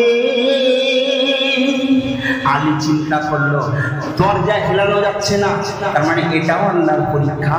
হযরত আলী মাওলা মুশকিল কুশা দেখতে পেলেন দরজার মধ্যে একটা ফুটো রয়েছে, সেই ফুটোর মধ্যে চোখটা রাখলেন, কি দেখতে পেলেন?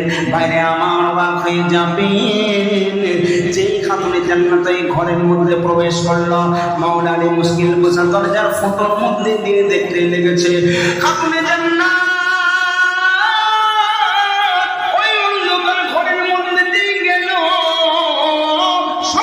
সঙ্গে দেখে সেই ঘরের মধ্যে একজন বসে রয়েছে। তিনি কে বলেন? তিনি অন্য কেউ নয়, তিনি হলেন দো জাহানের বাদশা রাহমাতাল লিল আলামিন। খাতুনে জান্নাত যে রাহমাতুল লিল আলামিনের সামনাসামনি পৌঁছালো, একদিকে নবী, একদিকে ফাতেমা। হযরত আলী মাওলা মুশকিল কুশা দেখছেন দুজন দুজনের দিকে তাকিয়ে রয়েছেন। এমন সময় হঠাৎ করে দেখা গেল ইল্লাল্লাহ ইল্লাল্লাহ ইল্লাল্লাহ এই জিকির শুরু হয়ে গেছে। জিকির হতে হতে দেখা গেল এই মুন্ডুটা কেটে একদিকে চলে গেল, এই হাতটা এখান থেকে আলাদা হয়ে একদিকে চলে গেল, এই হাতটা একদিকে আলাদা হয়ে চলে গেল, সারা দেহটা টুকরো টুকরো হয়ে যায়, সারা ঘরময় ভরে যায়। আর সমস্ত এই রূপ থেকে, সমস্ত এই দেহগুলো আলাদা আলাদা অঙ্গ প্রত্যঙ্গ থেকে ইল্লাল্লাহ ইল্লাল্লাহ ইল্লাল্লাহ ইল্লাল্লাহ এই ইল্লাল্লাহ জিকির শুরু হয়ে যায়। আলী চিন্তা করছে, হায় হায় আমি কি দেখছি? আমি সবার সামনে বলেছিলাম যে আমার বিবি রাত 12টার পর কোথায় যাই আমি জানি না, কিন্তু এ কোথায় এসেছে আর আমি কি দেখছি? আলী মনে মনে নিজেকে খুব গর্ব অনুভব করছে আর চিন্তা করছে, আর আল্লাহ পাকের কাছে জানাচ্ছে আর বলছে, আলী বলে, আল্লাহ তুমি আমায় করো মাফ। আমি ফাতেমার বিষয়ে কি বলেছি?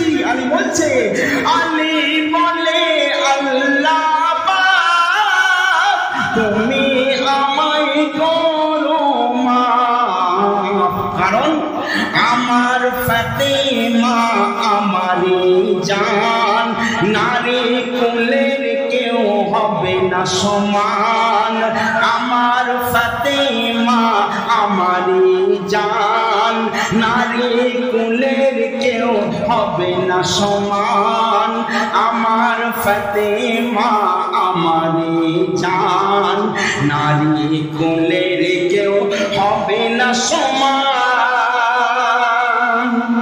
মৌলা আলী এত খুশি, এত খুশি, আহা আমার বিবির মতো এত থেকে সুন্দরী কেউ নাই, আর আমার বিবিকে পেয়ে আমার জীবন ধন্য হয়ে গেল। এইবারে আস্তে আস্তে জিকিরটা শুরু, জিকির বন্ধ হয়ে গেল। আবার আস্তে আস্তে দেহগুলো আস্তে আস্তে আস্তে দেহের মধ্যে লেগে গেল। তারপর জিকির শেষ হয়ে গেল। জিকির শেষ হওয়ার পর আবার খাতুনে জান্নাত দরজা থেকে বার হয়ে এলেন। আসার পর সেই যে বুরাক রয়েছে, সেই বুরাকে গিয়ে চড়ে বসলেন। তারপর ফাতেমা চড়ে বসিল, বুরাক নেমে ফের আসিল।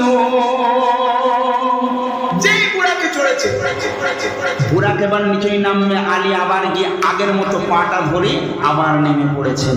খাতুনে জান্নাত কিন্তু বুঝতে পারছে না। এইবারে হলো কি জানেন, খাতুনে জান্নাত যখন জমিন থেকে ওই বুরাক থেকে অবতরণ করলেন, জমিনের মধ্যে কদম রাখলেন, আলী কিন্তু লুকিয়ে পড়ল। এমন সময় শোনা যাচ্ছে মসজিদ থেকে ফজরের আজান। আপনাদের বোঝাবার জন্য একটা করে ঝলক বলবো, উল্টো পাল্টা করে বলবো, নইলে অনেকে ভাববে যে ফজরের সময় হয়ে গেছে। বোঝাবার জন্য বলছি, মসজিদ থেকে আসছে হাইয়া আলা সালাত,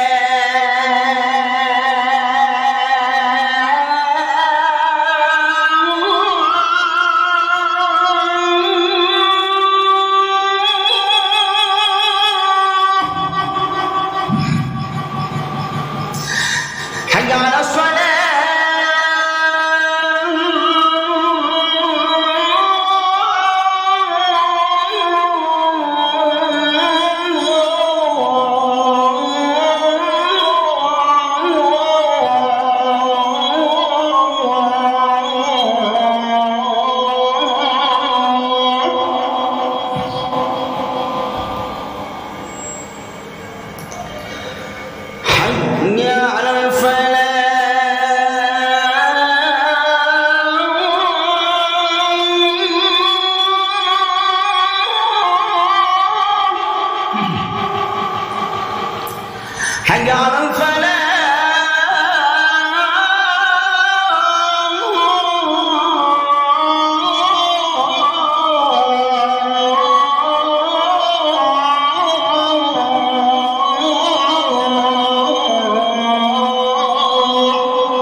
আসলে মাইকে বেশি নেই নিকো, তাই লাগছে ফিকো ফিকো। যে বক্তা বা শিল্পী যখন বলে মাইক যদি ওকে হয় না, তাহলে কোনো ব্যাপার নেই, যাক ডোন্ট মাইন্ড, তবে ভালো লাগছে আলহামদুলিল্লাহ। আমি শুধু বোঝাবার জন্য বলছি, গলাটা ব্যাপার নয়, ঘটনাটা একটু শুনি।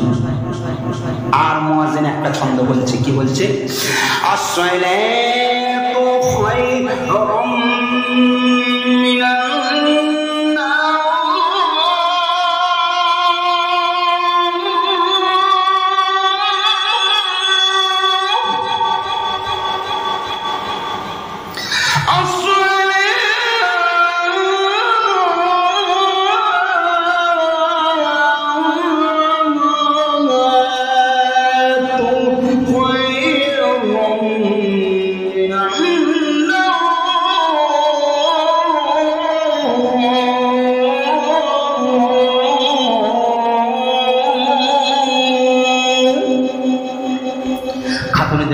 চিন্তা করলেন, ফজরের যখন আজান হয়ে গেছে, আমি আর একবার ওযুটা বানিয়ে নিই।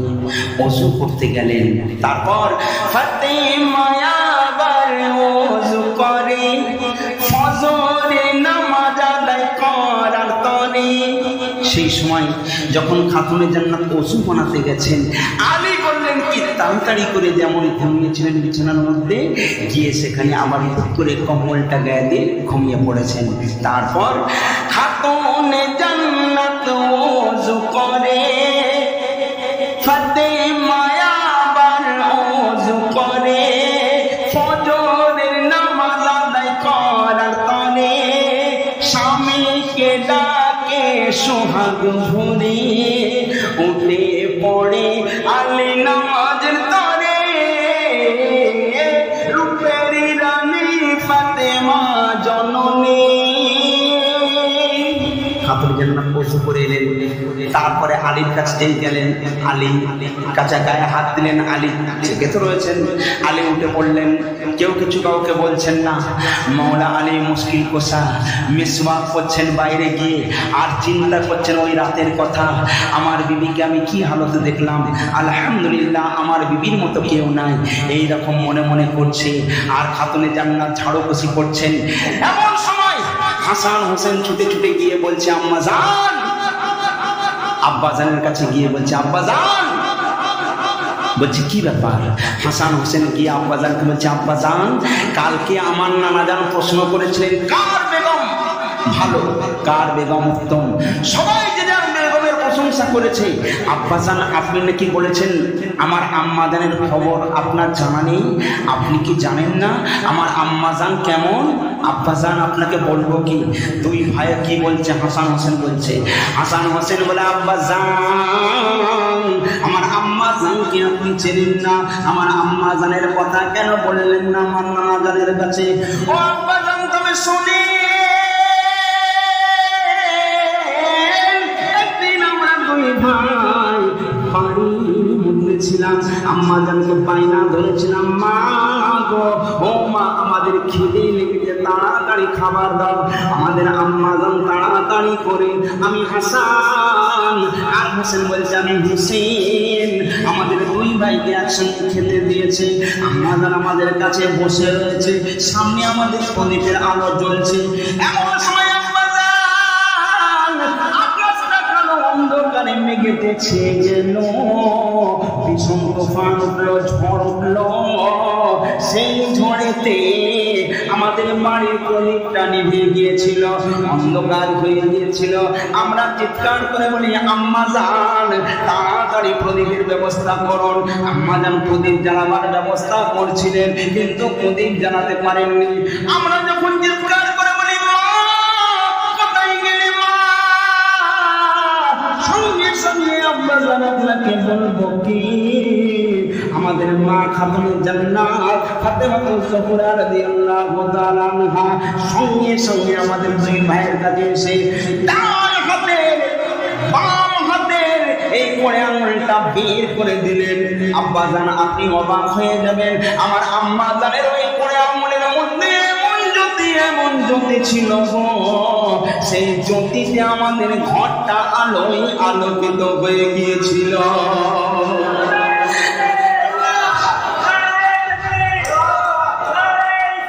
या रसूल अल्लाह, या रसूल अल्लाह, नहीं छोड़ेंगे, नहीं छोड़ेंगे, नहीं छोड़ेंगे, नहीं छोड़ेंगे। सुभान अल्लाह, सुभान अल्लाह।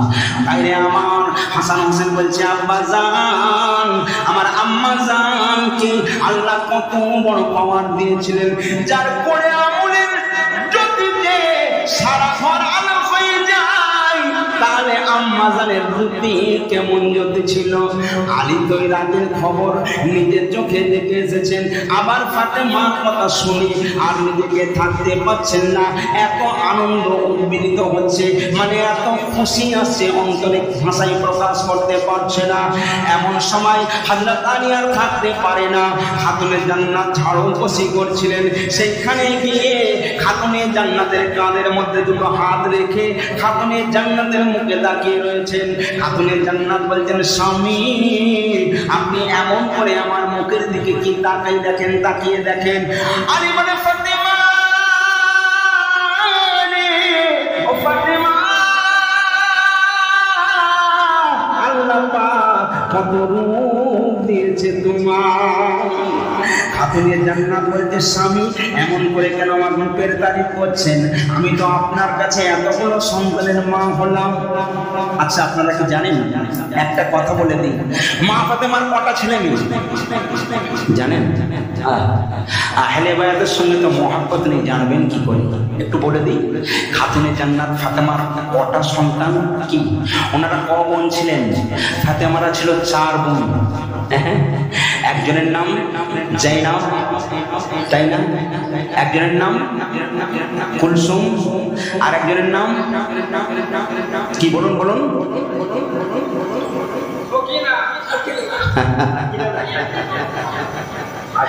ভাইরা আমার, জাইনাব, কুলসুম, ফাতেমা, আর একটা হলো রুকাইয়া।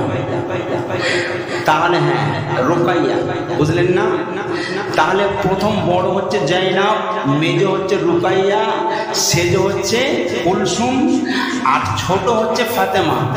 মা ফাতেমার 3 ছেলে 2 মেয়ে। একটা হলো হাসান, একটা হলো হোসেন, একটা হলো মহসিন। মহসিনটা মারা গিয়েছিল। আর 2টো মেয়ে, একটার নাম হলো জাইনাব বিনতে ফাতেমা, আর একটা হলো উম্মে কুলসুম। ফাতেমার 2টো কন্যা আর 3টে ছেলে, বোঝা গেল? তো যাই হোক ভাইরে আমার, এইবারে খাতুনে জান্নাত স্বামীকে বলছেন, স্বামী এমন করে কোনোদিন আমাকে দেখেননি, আপনার কাছে আমি এতগুলো সন্তানের মা হলাম, আমি তো আপনার অর্ধাঙ্গিনী, আজকে এমন করে বারবার দেখেন, কেন আমার রূপের তারিফ করেন? ব্যাপারটা কি? কেন এমন করে রূপের তারিফ করেন? তখন খাতুনে জান্নাতকে আলী মাওলা মুশকিল কুসা বলতেন, ফাতেমা তুমি সুন্দর, তুমি সুন্দর, তোমার কোনো জবাব না। একবার জোর সেই বাংলা হম্মা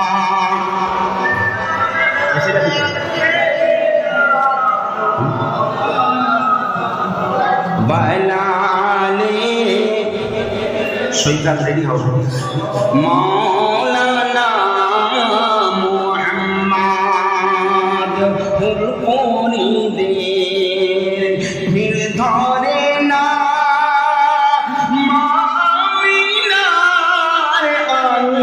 আমিনায় হুরপুরি দে ভিড় ধরে না,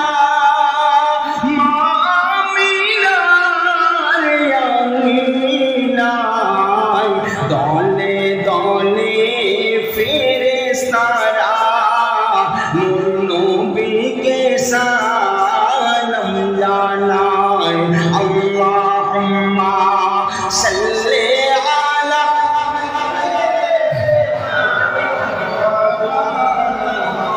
ওয়ালা আলি সাইয়্যিদিনা মাওলানা মুহাম্মদ। আজকে যদি কারবালার বয়ান করি, কারবালার বয়ান মাসের পর মাস কেটে যাবে, তবু কারবালার তত্ত্ব কেউ শেষ করতে পারবে না। তবে তার মধ্যে কিছু কিছু জিনিস আপনাদের জানা আছে, কিছু কিছু জিনিস অজানা আছে। ইমাম হুসাইন যখন কারবালার ময়দানে শহীদ হয়ে গেল, আমি ওখান থেকে একটু টানছি। আপনারা জানেন ইমাম হুসাইন যখন শেষবারে যখন যাচ্ছেন ওই কারবালার সরজমিনে, এমন সময় নবী পাকের সওয়ারি, সেই সওয়ারির মধ্যে ইমাম হুসাইন আর আব্বাজানের ওই শামশির রয়েছে হাতের মধ্যে, যখন সওয়ারির পিঠে চললেন, কিন্তু সওয়ারি আর যাচ্ছে না। ইমাম হুসাইন চিন্তা করলেন, আমার সওয়ারি যাচ্ছে না কেন? এমন সময় দেখছেন ইমাম হুসাইন যে সওয়ারির পা দুটো ধরে কাঁদছে। কে? সেকিনা, বিবি সেকিনা। ইমাম হুসাইনের যে কন্যা ছিল সেকিনা, খাতুনে জান্নাতের মতো রূপ পেয়েছিল। এই জন্য ইমাম হুসাইন সেকিনাকে সেকিনা বলতো না, সবসময় বেটি সেকিনা, মা সেকিনা বলে ডাকতেন। ওনাকে মায়ের নজরেই দেখতেন। আর সেকিনাও সেই রকম পাকের দিকে সবসময় খেয়াল রাখতো। সেকিনা কাঁদতে কাঁদতে বলছে, আব্বাজান, ও আব্বাজান, আপনি এমন করে আমায় রেখে যাবেন না। সেকিনা বলে, আব্বাজান, আমি রাত্রিবেলা যখন ঘুমাই আপনি আমার মাথায় হাত বুলিয়ে দেন। আব্বাজান, কি আর আমার মাথায় হাত বুলিয়ে দেবে? আব্বাজান তো এমন করে রেখে আমায় যাবেন না। ইমাম হুসাইন বলছে, বেটি সেকিনা, ও সেকিনা, আমার সময় নেই। বেটি রে, সবর ঘর, তুই সবর ঘর বেটি, হাসি মুখে আমায় বিদায় দে, হাসি মুখে আমায় বিদায় দে। সেকিনা বলছে,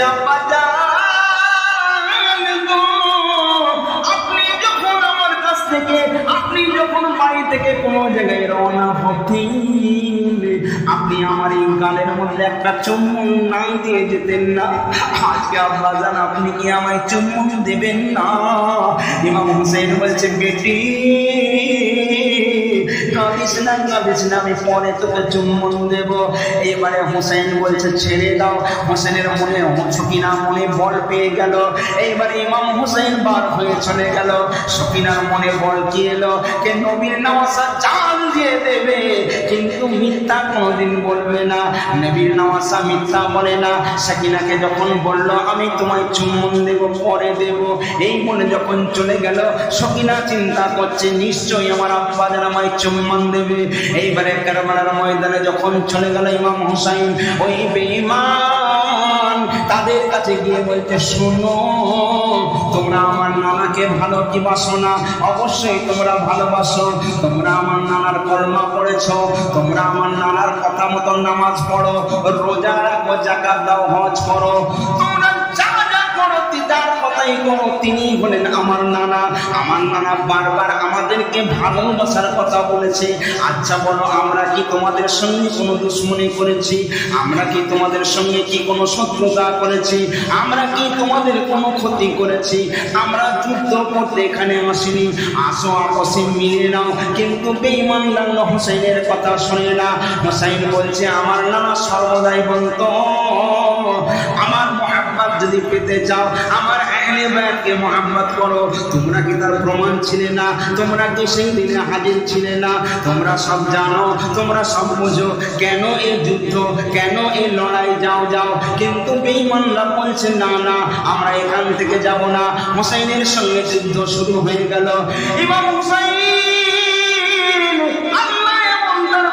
দিয়েছিল বেঈমানদের একটার পর একটা বটকুটো যেমন নাকি কলা গাছকে থোড়ের থোড়গুলোকে কচকচ কচকচ করে কাটে, চারিদিকে একভাবে কাটতে কাটতে শত্রু ভাই আমার কচকচ করে হাজার হাজার ওই বেঈমানদের তছনছ করে দিচ্ছে।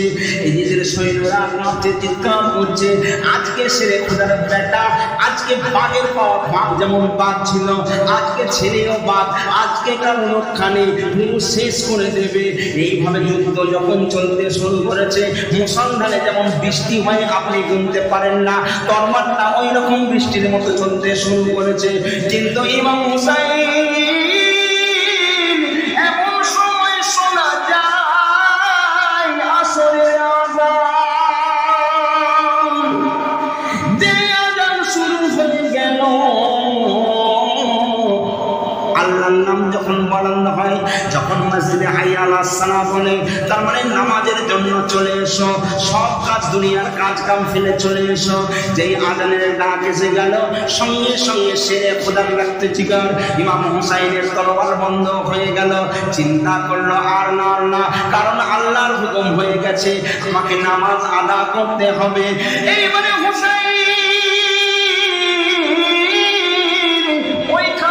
যখন আস্তে করে পা রাখলেন, চিন্তা করলেন আর কোনো ব্যাপার নেই, সমস্ত কাফের বেঈমানরা দূরে চলে গিয়েছে, সামনে আর কেউ নেই, ইসলামের জয় হয়ে গেল। সঙ্গে সঙ্গে নিশান পুঁতে দিল।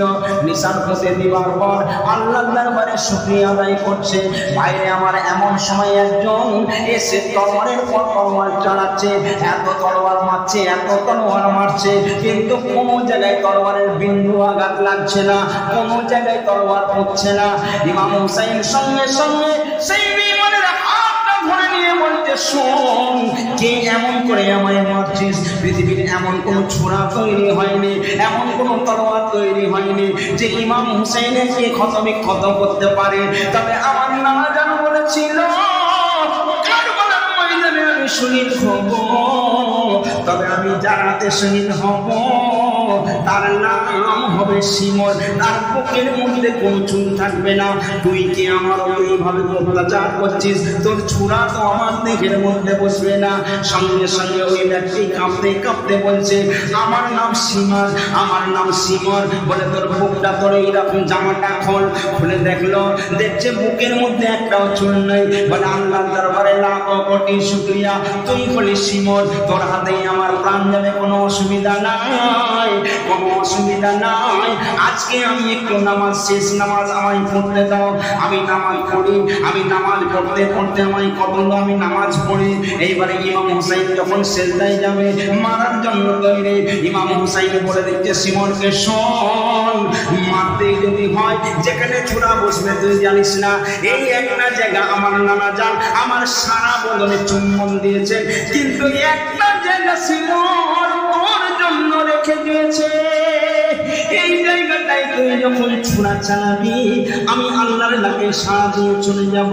এইবারে ইমাম হুসাইনের কথা মতো সিমন যখন ছোড়াটা নিয়ে এইভাবে গলার কাছে রেখেছে, সঙ্গে সঙ্গে গর্দানটা আলাদা হয়ে যাবে। এমন সময় হুসাইনের অনেকটা কেটে দিয়ে হুসাইনকে জিজ্ঞেস করছে, ছোড়া এইভাবে রেখে হুসাইন দোয়া করছে আল্লাহ পাকের দরবারে। তারপর জিজ্ঞাসা করা হয়, এই হুসাইন কেমন তোমার লাগছে? হুসেন বলছে, আমি কেমন করে বুঝবো? বলে, তোমার গর্দানটা আমরা কেটে তুমি ফাঁক করে দিচ্ছি, অনেকটা শির কেটে দিয়েছি, তোমায় কেমন লাগছে তুমি কি বলতে পারছো না? হুসেন বলে, কেমন করে বলবো? ভাইরে আমার, হুসাইন বলছে, সেই দিনের কথা কি ভুলে গেছিস যেদিনে মিশরে তার নাম হলো পতিফার, এই পতিফারের বইয়ের নাম হলো জুলেখা। জুলেখা ছিল বিশ্ব সুন্দরী। এই জুলেখা কিন্তু যাকে ভালোবাসতো সে ছিল পতিফারের গোলাম, তার নাম ইউসুফ। এই গোলামকে দিল দিয়ে দিয়েছিল, এই গোলামকে ভালোবেসেছিল। মিশরের সুন্দরী মেয়েরা বলেছিল, জুলেখা এত সুন্দরী নারী হয়ে, জুলেখার স্বামী এত সুন্দর মিশরের আজিজ, সে কিনা একটা গোলামকে দিল দিয়ে দিয়েছে, একটা গোলামকে ভালোবেসেছে। জুলেখার চারিদিকে বদনাম হয়ে গেল। জুলেখা সেই সময় বলেছিল, যত মিশরের সুন্দরীরা রয়েছে সমস্ত মিশরের সুন্দরীকে দাওয়াত দেওয়া হলো, আর তাদের বলা হলো, এক কাজ করো, আমার ইউসুফ, যে ইউসুফকে আমি ভালোবেসেছি তোমাদেরকে একবার দেখাবো, তোমরা কি ইউসুফকে দেখেছো? বলে, না বোনা, দেখি না।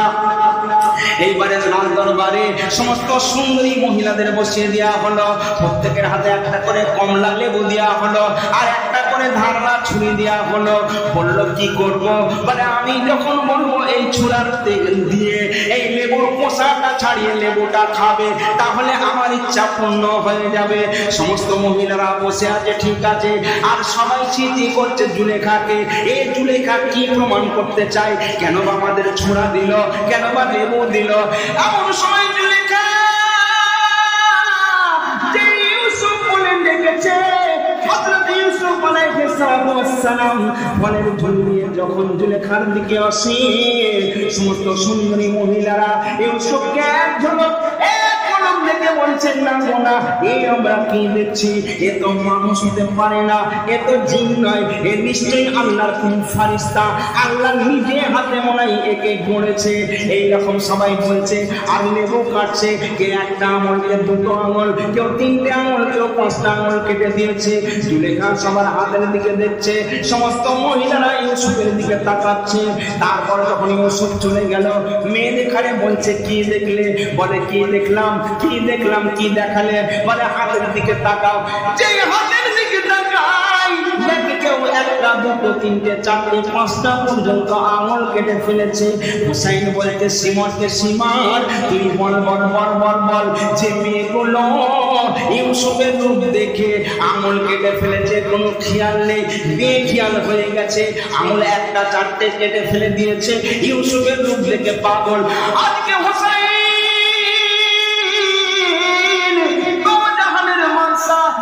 সঙ্গে দিদার করছে, খাতুনে জান্নাত আমার মায়ের সঙ্গে দিদার করছি, আমার আব্বা জানকে আমি দেখছি, রব্বুল আলামিন আল্লাহ পাকের সঙ্গে আমি হুসাইন দিদার করছি। আর তুই আমায় জিজ্ঞেস করছিস আমার ছোড়া গলায় দিয়ে আমায় কেমন লাগছে? আমি কেমন করে বলবো, কেমন করে বলবো আমায় লাগছে? তুই জানিস ভালো খারাপ কোনটা ভালো কোনটা খারাপ, আমি বলতে পারবো না। এইবারে যখন সিমন চালিয়ে দিল, যখন মন্ডুটা আলাদা হয়ে গেল, ভাইরে আমার, মন্ডু যখন আলাদা হয়ে গেল, সঙ্গে সঙ্গে ওই লেহাজি করে, মানে বদনামের মধ্যে করে মন্ডুটাকে নিয়ে উঠিয়ে দিল। আর সব দিকে ঘোষণা হয়ে গেল, শেরে খোদার ছেলে, আজকে কুফাবাসীরা দেখো ইমাম হোসেনকে শহীদ করা হয়েছে। এইবারে চারিদিকে হায় হায় হোসেন কলরল পড়ে গেল, হায় হায় হোসেন মাতম শুরু হয়ে গেল। হোসেনের বিবিরা জয়নাব, ওনার বোন জয়নাব, ওনার বোন উম্মে কুলসুম ওই কাফেলার মধ্যে ছিল। ভাইরে আমার সবাই ছিল, সকিনাও ছিল, সবাই কাঁদছে। সঙ্গে সঙ্গে বেঈমান শিমর এদের কথায় ছুটে ছুটে যায় নবীর ঘরওয়ালিদের, ইমাম হোসেনের বেগমদের, নবীর বংশদের, নবীর ঘরওয়ালিদের কিভাবে বেইজ্জতি করা হচ্ছে দেখেন।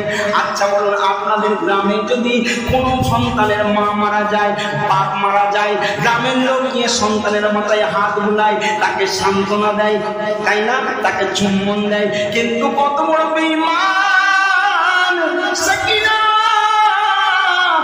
সীমার ছুটে ছুটে যায়। এবার নবীর বিবিদের কাছে যত সোনা দানা আছে সব লোক করতে শুরু করে দেয়।